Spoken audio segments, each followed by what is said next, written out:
It's 7 o'clock right now. Southern Wisconsin had some storms roll through on Friday, and we'll take you to Beloit and the man cleaning up a cemetery hit by those storms. Plus, the U.S. strikes the Houthis in Yemen, what President Trump is saying about the order to do so. And later, the retail landscape is fast changing in the U.S. We'll hear how the industry is grappling with the harsh realities of consumers pulling back. This is Weekend Mornings here at 7 o'clock. Thanks for joining us. I'm Kyle Pazorski. It is Sunday, March 16th. And we begin, as always, with a look at the first warn forecast, and Jacob Montesano has that. Hey, Jacob, it's going to be another pretty good day today, isn't it? Yeah, although temperatures are going to be cooler, they're not going to be quite as cool as some of those days we saw earlier in the year in January and February. In southern Wisconsin, we definitely can handle these kind of temperatures that are in the forecast for today. Now, we are seeing some snowfall, especially to the southeast of Madison. Right now, really impacting Walworth County. There are some heavier bands of snow that could produce maybe about a ½ inch, but the snow is going to melt very quickly because obviously the ground is very warm and the snow will be a very wet snow. So once the sun comes out, the snow will likely be gone very quickly. But we may continue to see those snow showers for the southeastern portion of Wisconsin throughout the entire morning, and then by the time we get to about the noon hours when it will clear off to the east, and then we're going to see sunshine for much of the area, actually the entire area, by the afternoon. Do want to mention though that you folks in La Crosse, you folks are pretty much seeing clear skies already with sunshine for much of the day. Now, obviously it is cooler with temperatures in the 20s right now, up to around 25 to 30 degrees colder than this time yesterday. And we also are going to continue to see some windy conditions. Current winds are up to around 10 to 20 miles per hour, but the winds will get better throughout the day. And like I mentioned, we'll see the sun come out. Highs will be near 40, still a little bit below normal, but not too far off from the normal temperature that we see this time of the year. And for La Crosse, like I mentioned, sunshine a lot earlier. Highs once again at near 40 with winds getting a little bit better throughout the day. But I'll talk more in detail about nicer weather for tomorrow and an alert day in the forecast. All those details still to come. Jacob, thank you. Got some top local stories to get to. A person was stabbed on State Street Saturday afternoon, and UW police are now searching for a suspect. It was around 2 p.m. when Dane County Dispatch received a 911 call alerting to the incident, and officials gave the all clear about an hour later, after previously asking people to avoid the area. There is believed to be no threat to the public at this time. The Middleton Fire Department worked to put out a residential fire Saturday afternoon. They say winds fueled the blaze on Weber Road north of Century Avenue. Initially, reports said 2 people were trapped and they were later able to safely evacuate. 1 animal was killed from smoke inhalation, and all tenants of the 8-unit condo building have been displaced. They are now being helped by the American Red Cross.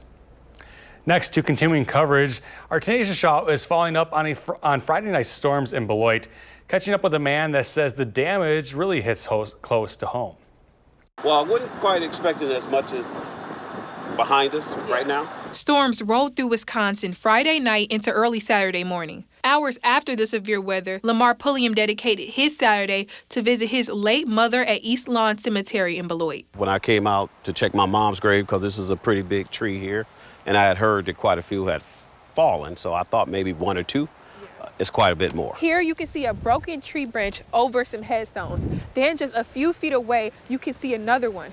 I talked to Beloit officials who said this cleanup process will likely take weeks. I came prepared to clean up if I had to. Pulliam was prepared to not only clean up his mother's headstone, but others as well. I got my gloves, change of clothes, my overalls, everything's in my trunk.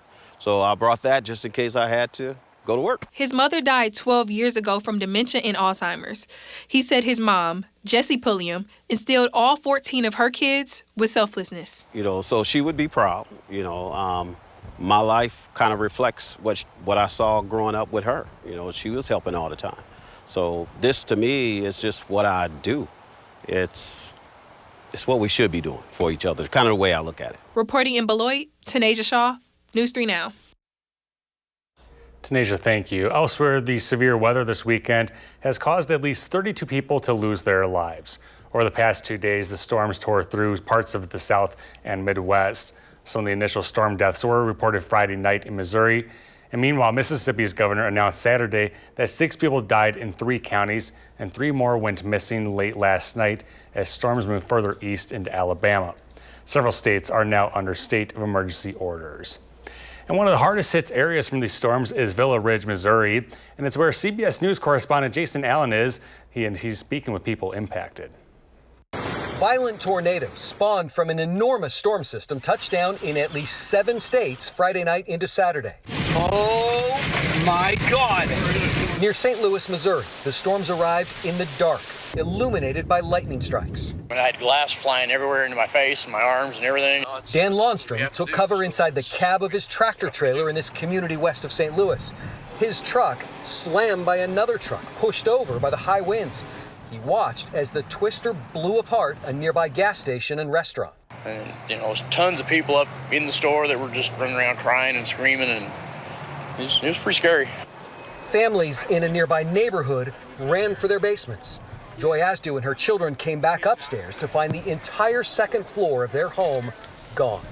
I thought that we were gonna die. My kids were crying. I was just trying to cover their heads, and Could you, when you're down in the basement? we couldn't see anything. We didn't know what was happening. The fast-moving storm caused blizzard conditions near Flagstaff, Arizona, resulting in this deadly 18-vehicle pileup. When the storm reached West Texas, it kicked up dust, leading to a deadly multi-vehicle crash. Winds sparked and then supercharged dozens of wildfires in several states. Homes burned to the ground in Texas and Oklahoma. The front side and the back side of this neighborhood totally burned, and just so thankful that we didn't have any fatalities here. Jason Allen, CBS News in Villa Ridge, Missouri. Well, right now, the Defense Department is sending a Navy destroyer to the southern border to help curb illegal immigration. The U.S. gravely left Yorktown, Virginia on Saturday, carrying specialized members of the Coast Guard. The members have experience in a number of areas that include counterterrorism and homeland security. The Defense Department has already deployed thousands of active duty troops to the southern border at this time. President Trump is in Palm Beach this weekend, but on Saturday, he posted on Truth Social saying the U.S. has carried out strikes against the Houthis in Yemen. The Iran-backed rebels say the airstrikes killed 31 people, including women and children. The strikes come a few days after the Houthis said they would resume attacks on Israeli vessels, which continue to sail in the waters off of Yemen. This all in response to Israel's blockade of Gaza. The retail landscape in America is undergoing a seismic shift these days as iconic brands are shutting their doors, leaving behind empty storefronts and uncertain futures. As CBS's Elise Preston explains, the industry is now grappling with the harsh realities of consumers pulling back. Joann's is closing all of its 800 fabric stores in the U.S., running final bargain sales while infuriating customers.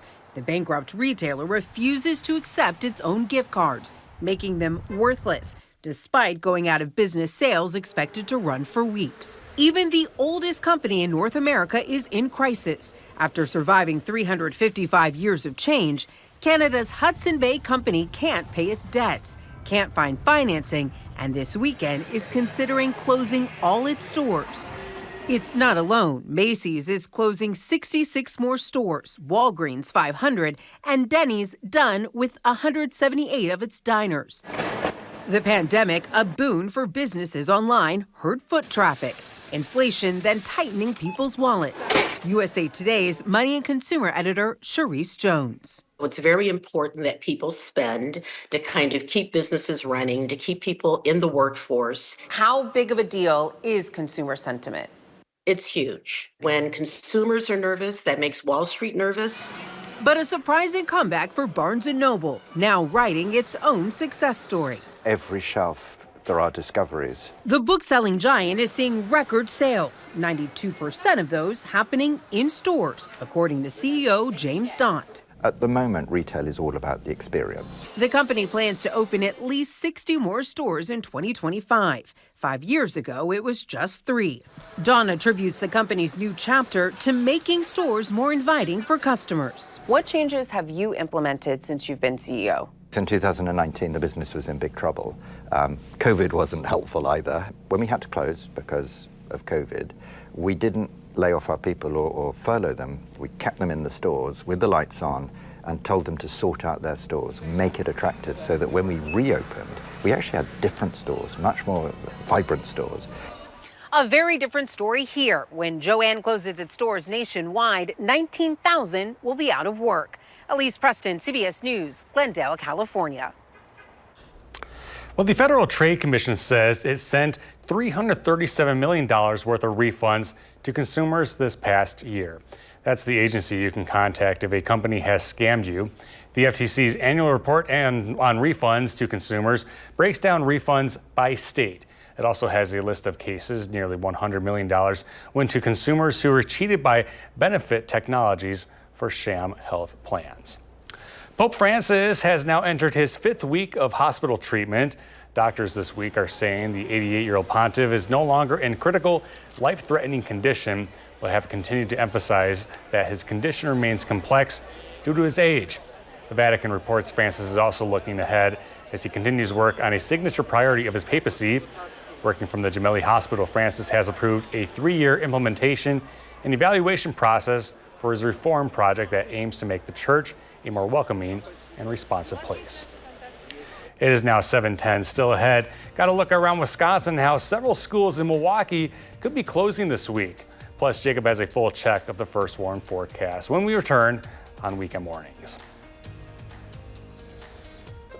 3 things you need to know. It's still going to be windy today with some cooler temperatures as well, but those temperatures are going to warm up very quickly for Monday and Tuesday. Our next chance of consistent rainfall will be on Wednesday. Now, as we take a look at the winds, again, still going to be windy today, gusts up around 30 miles per hour. The winds will also be out of the northwest, which will bring in those cooler temperatures, but it will actually improve the air quality over yesterday.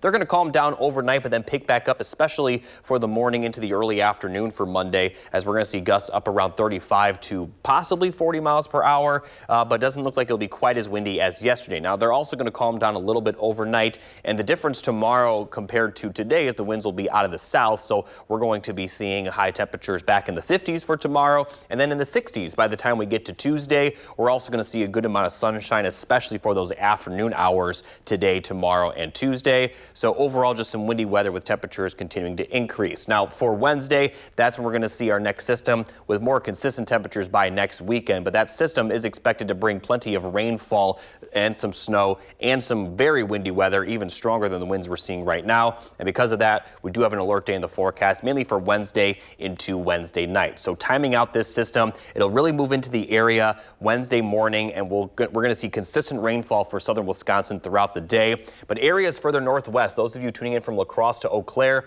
you folks will see snow a lot earlier, and the further north you are, specifically near Eau Claire, you guys may see snow right away. Now, throughout the afternoon and evening, that rain-snow line will push to the south and east, but by the evening hours, a lot of that snow will begin to break up a little bit. So once it does transition to snow in Madison, it may not last very long, so we're probably not going to see much in the form of accumulation. Now, that may change from now until then, but it doesn't look like we're going to see anything more than a ½ inch for Madison and surrounding areas, and the entire system will clear out by Thursday morning. Now, here's a look at the snowfall accumulation forecast. Again, not much for Madison, but we are going to see accumulation for La Crosse and areas to the north, possibly up to 2 to 4, maybe even some isolated amounts higher, as you can see, possibly near 6 to 8 inches for places even west of that. Now, looking at the rainfall accumulation forecast, everyone will see plenty of rain, up to 1 inch possibly, if not over 1 inch. So again, we still are in that situation where we have a drought in southern Wisconsin, so we'll definitely take all the rain we could get.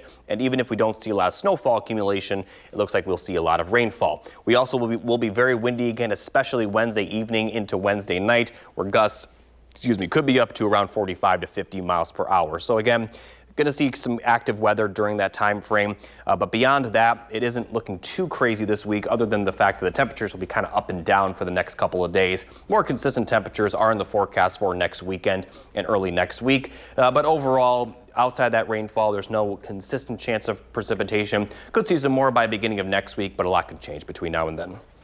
All right, Jacob, thank you. On to some health news. A study on long COVID has found more than half of people who developed it have symptoms for at least 2 years. The Barcelona Institute for Global Health also found that risk factors for long COVID include being female, getting a severe COVID infection, or having a pre-existing chronic disease. There may be a biological reason why the opioid crisis affects men disproportionately more than women. A study on rats by Washington University School of Medicine found estrogen in women helps balance the amount of dopamine released when someone takes fentanyl. This means men release more dopamine when using opioids, which can make the drugs more addictive. Taking a look around the state now, this week, 3 more Milwaukee schools are set to be closed. WISN-TV reporter Emily Pufall has the reasons why. 3 more Milwaukee public schools slated to close Monday after health department investigators found significant lead hazards inside. Students at Starms Early Childhood near 27th and Garfield will instead go to Starms Discovery Learning Center nearby. Students at Fernwood Montessori School near Fernwood and Kinnickinnick will go to Andrew Douglas Middle School 9 miles away. And students at La Follette School near 9th and Ring will go to Wisconsin Conservatory of Lifelong Learning for the time being. In a memo to parents, the district saying they have not heard about any new cases of lead poisoning in students at any of these schools. We all just want our kids to be healthy and have a good learning environment. A 4th school, Trowbridge Great Lakes in Milwaukee's Bayview neighborhood, closed 2 weeks ago after the health department found lead there. I was, a little angry, I guess, that we didn't have more of a heads up on when this was going to happen. Those students can return to the building Friday. MDH also found lead in Golda Meir's lower campus, Maryland Avenue Montessori, and Coggle schools. We know that this is an issue that we need to address. I'm assuming as MHD and MPS enter these buildings, conduct these visual walkthroughs, that we will have situations where we may need to pivot. As of Thursday night, it's not clear if MDH expects to find dangerous lead levels in more buildings or if more school closures could be on the way. Time now, 7:20. Still ahead. A look at how the Badger men did against Michigan State yesterday. Plus, here's a look at today's day in history.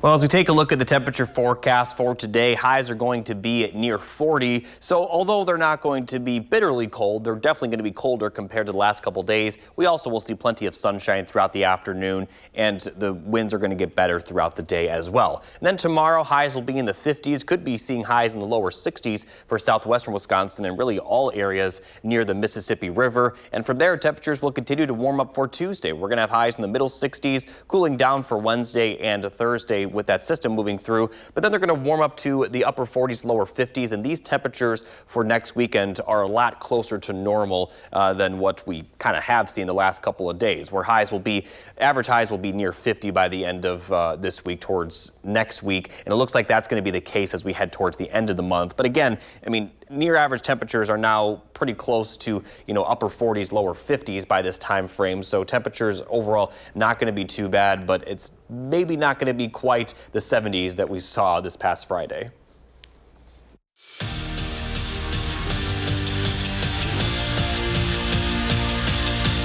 On to some sports news now. Yesterday, the Badger men's basketball team continued their way through the Big Ten tournament. It was 10 years ago that Bucky squared off against Michigan State in the championship game, and the two teams meeting again, but in the semifinals. With the winner advancing to the title game today, Gray Guards squad was down in the second half, but then got hot, putting together an impressive 11-0 run to take the lead. John Tanjay took off down the court, getting this bucket, and finished with a game high of 32 points. Really quite impressive. Then it was on to John Blackwell. He would get another 2, and he'd finish with 14 on the game. The Badgers are now on to today's championship with a 77-74 victory in that game, airing today on CBS at 2:30. And staying in Indy, Badger fans were excited for this team as they moved throughout the tournament. Cheering on the Badger men, we had the chance to catch up with some of Bucky's finest after yesterday's big win. This was an exciting game. I mean, the tension that was there, the back and forth, the strategy that was involved, it was very exciting. Super physical game. Guard did a great job. Oh, it was really stressful. I was crying at the end. Yeah, I was happy when Tajay made a bunch of threes, though. That was great.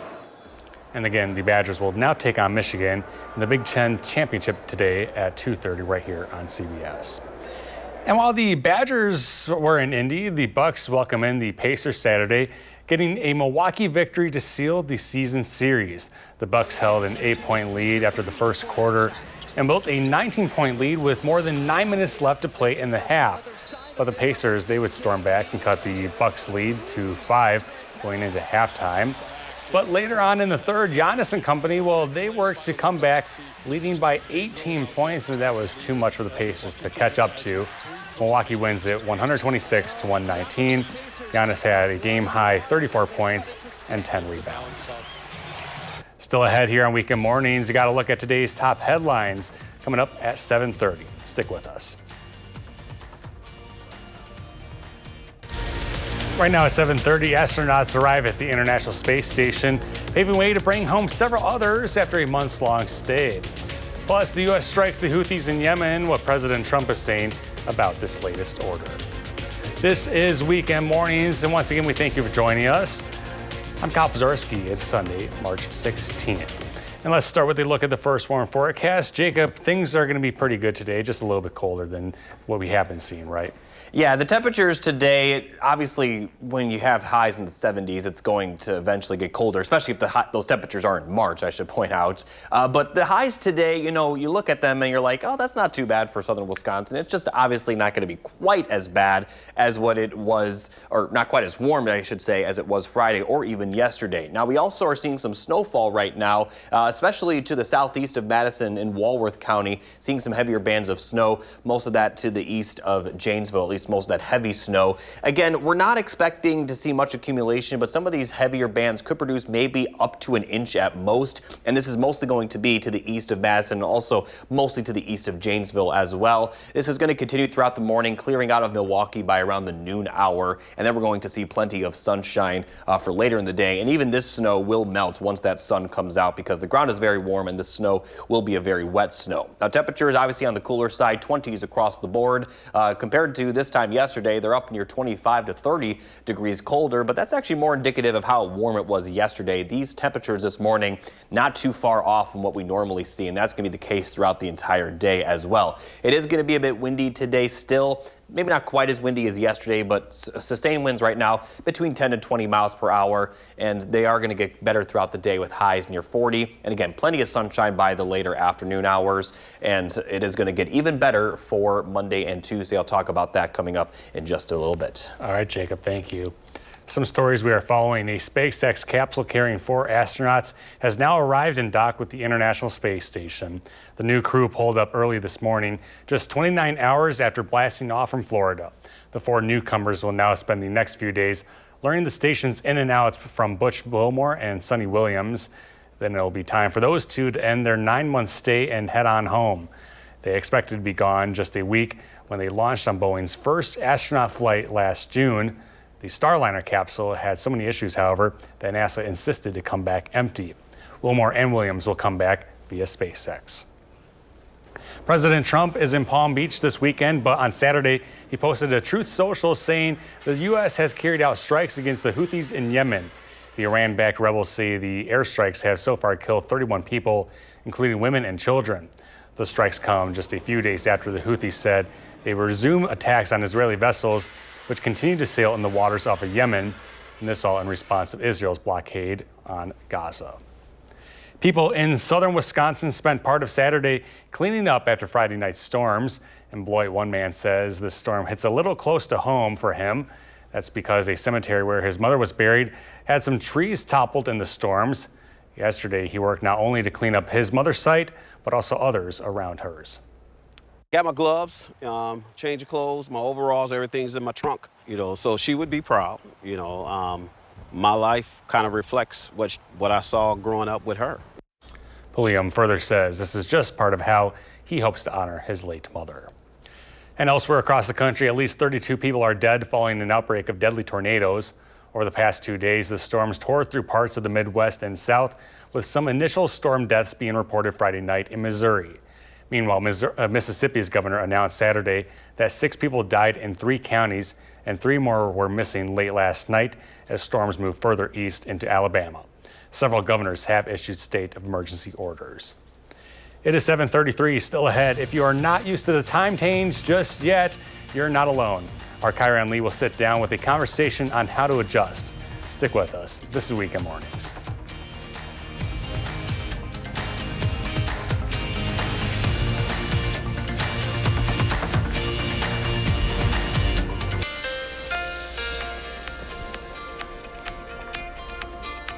As we look towards a little bit later in the week, we do have an alert day in the forecast. This is for Wednesday into Wednesday night due to plenty of rainfall, a few isolated storms, and we also are going to see some windy conditions with some snowfall as well. So let's take a look at that system. We are going to see that rain move in Wednesday morning, and we're going to continue to see rain showers throughout the morning and afternoon Wednesday. La Crosse and Eau Claire will see more snowfall than us, and as the afternoon progresses, that rain snow line will push further southeast, but the snow does look to dissipate as it moves towards Madison. So we're not expecting much accumulation here, but you folks tuning in from La Crosse could see around 2 to 4 inches, maybe a little bit more further north and west of that. Now, although Madison won't see a lot of snowfall accumulation, we are going to see plenty of rainfall, and we definitely need the rain considering we still are under a drought. Could see up to an inch of rainfall, but we also are going to see windy weather, especially Wednesday evening, where gusts could be up to around 45 miles per hour. Thank you, Jacob. Well, we mentioned to you yesterday that Wisconsin could soon be ditching daylight saving time. That's if a new proposed bill passes the state legislature. This past week, the bill was introduced to eliminate the practice, and the bill's authors say that it leads to workplace injuries, traffic accidents, as well. It is bad just for mental health and productivity in adults and kids. Now, if the bill passes, it would take effect next January 1st. So all this to say, it's probably not going away anytime soon. This morning, Akayan Lee sits down with a conversation on how to adjust if you're still not feeling the shift. Dr. Shah is here with tips for how to adjust to the time change. Dr. Shah, I know I'm having some problems with adjusting to springing forward. Yeah. I'm not sure about you. Me too. I'm not going to lie. I'm struggling a little. Yeah, so what is the best way to adjust to this time change, even if we did our best to prepare? Yeah, so one of the best things you can do, and this is what I've been trying to do this past week, so don't forget, sunlight is sort of the biggest signal to our brain to set what we call our circadian rhythm. So one of the best things you can do is when you wake up, try and get outside and get some natural sunlight for a good 15 minutes to start your day. That's really going to kickstart and reset our circadian rhythm to kind of get us back aligned with the time change. So again, you can do that from indoors as well, but if you can get outside and get some fresh air as well, it's really going to be a great way to get back on track. Yeah. Okay. Yep. Noted. Yeah, and then also resist the urge to nap. I know people are like, I'm so tired, and so I might just take a quick nap. If you have to, that's fine. Make sure it's like maybe 20 to 30 minutes, no longer than that, early on in the day, not too late in the day too, because otherwise it's just going to perpetuate that cycle of kind of being off track. All right, Yeah. so some people may have heard of something called good sleep hygiene. Can you tell us what it is and does it help? Yeah, so good sleep hygiene is important all throughout the year, of course, but especially now. And what it refers to is all those things that we do surrounding our sleep that can help us get a good night's rest, things we do preparing for sleep. So you want to sleep in a dark room, you know, make sure you have some room darkening curtains so that you're not letting any light in. Even those little lights from our alarm clocks or from outside or from our TVs, those can all disrupt our sleep. Making sure we're putting away our devices, our iPads, our phones, all of that extra blue light before we go to bed. Again, signals to our brain that it's time to be awake. And what we're trying to do is tell our brains it's time to go to sleep.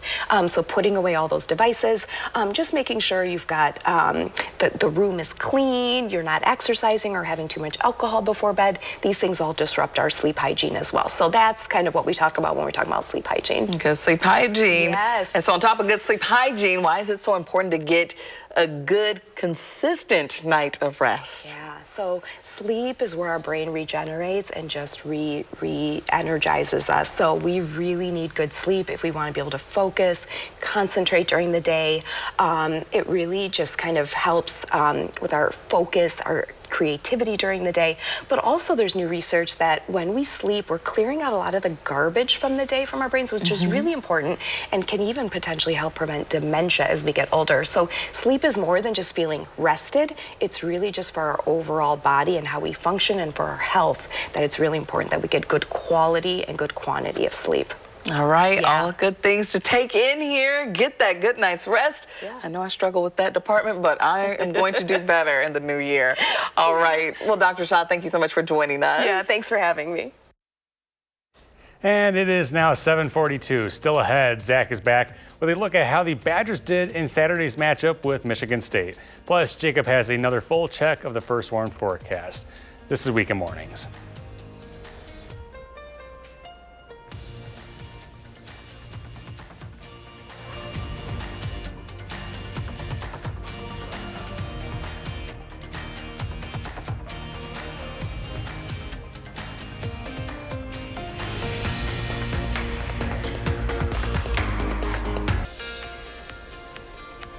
Good morning, everybody. Here's a look at the 3 things you need to know. We are going to see windy conditions continue for the most part today with some cooler temperatures as well. We are going to warm up for Monday and Tuesday before we cool back down as the next system rolls through on Wednesday.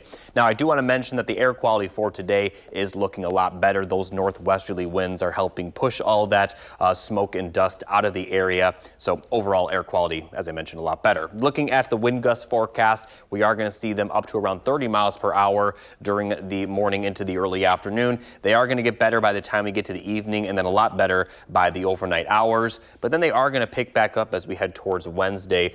Throughout the morning and afternoon Wednesday, gusts will be up to 30 miles per hour. They'll be out of the south, which will bring those temperatures up. Still unclear if that will make the air quality worse, but at the very least, we are going to see warmer temperatures tomorrow. So looking at the highs for today, they'll be near 40. Plenty of sunshine, especially by the afternoon hours.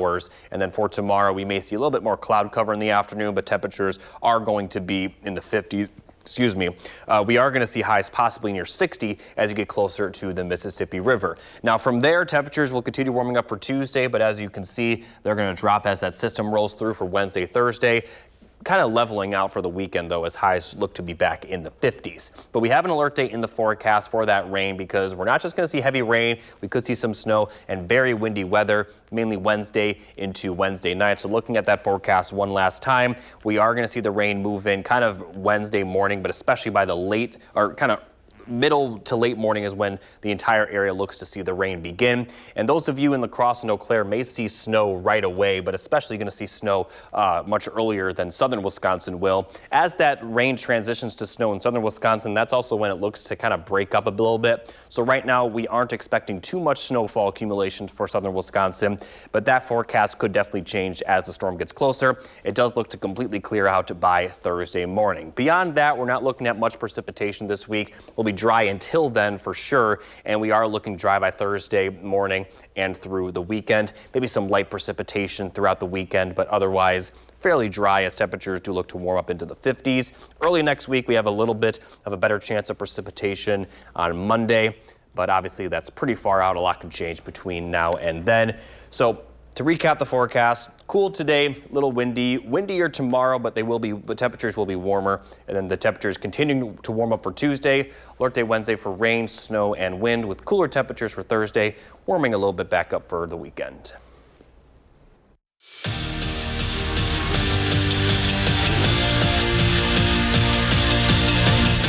Wisconsin women's hockey needed 1 win to advance to the Frozen Four for the 16th time in program history. Now that number is remarkable in itself, but when you think that this is their 19th NCAA tournament appearance, well, the Frozen Four and the Badgers just go hand in hand.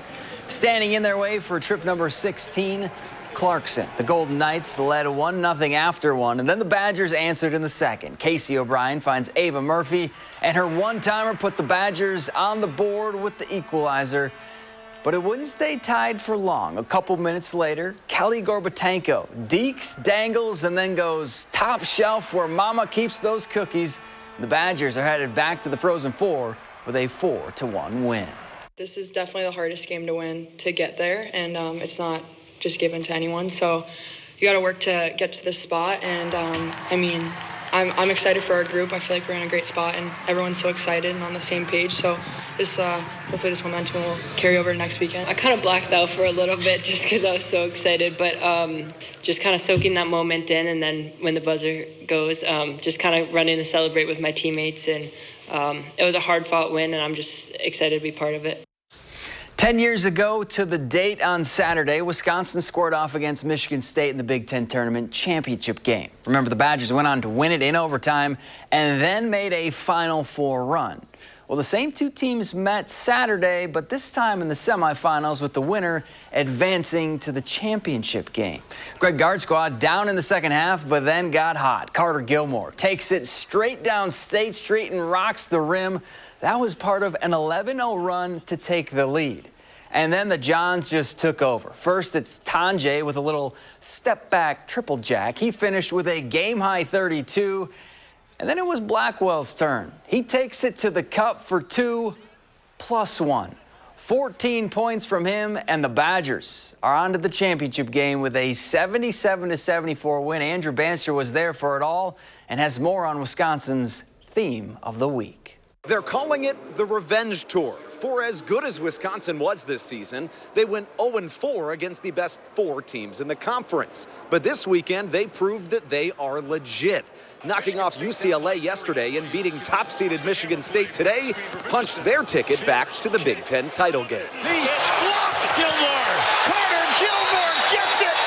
I told my fellas that this was a revenge tour, so, you know, we gotta stand true to that. We gotta just make sure we continue to handle business. We got one more game, and then go out there and do what we got to do. Came into this tournament wanting to play those teams. Starting with UCLA, we knew we would get a shot at them if we handled business with Northwestern, but we knew coming in we wanted to handle business against those teams we maybe didn't during the season, and we got one more chance tomorrow to do it. This group is hungry. You know, being in this game last year, we knew what it took to get there, and I think we, you know, with the maturity and the responses that we have to, you know, teams making runs, I think that we'll put ourselves in a good position to, you know, go win a ring tomorrow. Gilmore got it!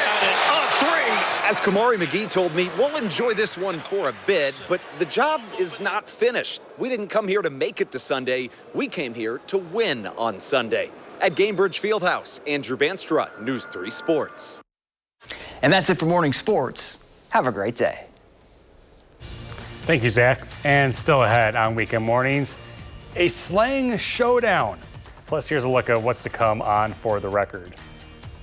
Hey, Kyle. Yeah, really interesting this morning. You don't often hear from a sitting Supreme Court justice, but we were able to speak with outgoing Supreme Court Justice Ann Walsh Bradley on the state of the race to replace her on Wisconsin's High Court. That is the seat that she is leaving, that these two candidates are vying for.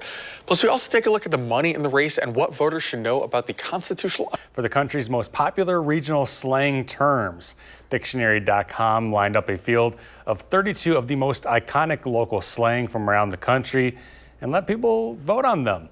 The 2025 Spring Slang Showdown started with words including nor'easter, skedaddle, yonder, and hankering. There's a couple other on this list, including toboggan, plum, there's chimichanga, gnarly.